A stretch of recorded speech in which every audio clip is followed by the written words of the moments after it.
human-sized heads. Hey, how you doing? It is Tom Breeze here from Viewability, and I'm with James Schramko. How you doing, man? Doing well, thank you. Good.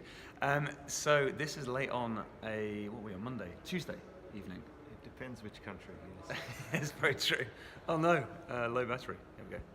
Okay, we're still filming. I managed to grab James. We've just been to the dinner, and if you don't know who James is, you're mad. But he is incredible. You've been so valuable to me as an agency. Everything we do in our company is amazing now, considering where we were 2 years ago to where we are today. James has pretty much been the person that's created all the wealth in the company. So thank you so much for that, buddy.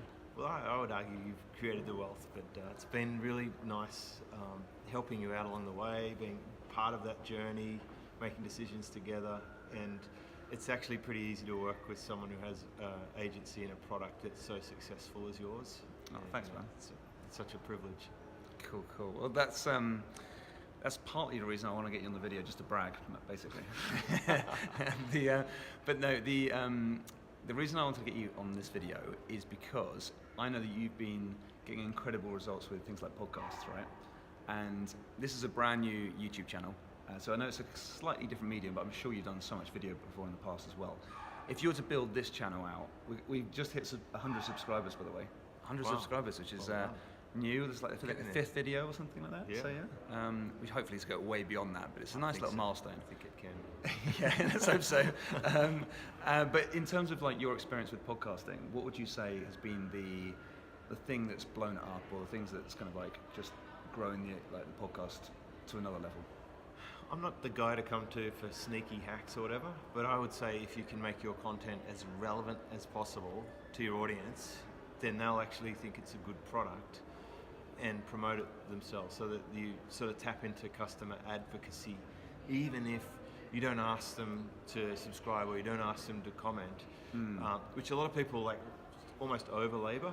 If you just make good product and it resonates, if you get people saying, Tom, it feels like you were making this video just for me. Imagine someone else watching this has got a YouTube channel with 100 subscribers thinking, wow, I want to know what James is going to say. And I'd say tap right into where your audience is at, and also keep your content quite short. A lot of my most successful podcasts, and now that we get the data from Apple, and the same for videos when I was looking through my Wistia analytics, is it shows me that the shorter the content, the more viewership I'll get. And you go over a certain threshold, it starts to fade right off. So keep it punchy.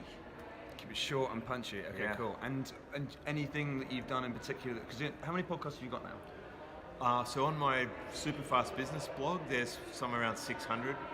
And with my other podcasts together, I would have done maybe 1,000.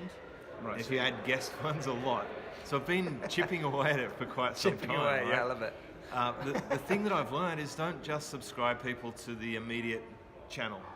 If you've got them as a YouTube channel subscriber, great, but also have them join an email list, have them go to your Facebook page and join as a fan of your page. I don't know if they call it fans anymore, but subscribe to the page. Yep. Get a desktop notification for when you put new content out on a browser. So think about a multiple subscription guarantee. So if something stops working, you can reach out to that customer. And of course, do your cool stuff like retargeting people who watch a certain percentage of things. If you can do that, I'm sure you probably can if you know how that works. Work with your hot segments differently than the cold segments. This is amazing. Okay, so we're going to keep it nice and short for this video, but can I invite you back for a pretty longer video just to discuss this all through? As long as you want, or as multiple parts. As I've had you back on my podcast many times. That's because my audience rate your content very highly, and you're in my top 10 of the year, so I invite you back. So do more of what works. That's another good strategy. Don't just do one thing once and then move on to the next and abandon it. Go back and look at your analytics and see what your customers resonate with. And yes, I would love to come back if you'll have me. Oh, well, we're definitely bringing him back. Okay, cool. So if you found this useful, please do leave your comments below. And of course, as always, please do subscribe to this channel. Hit the subscribe button, and we'll keep on sending you amazing content. See you in a bit, guys.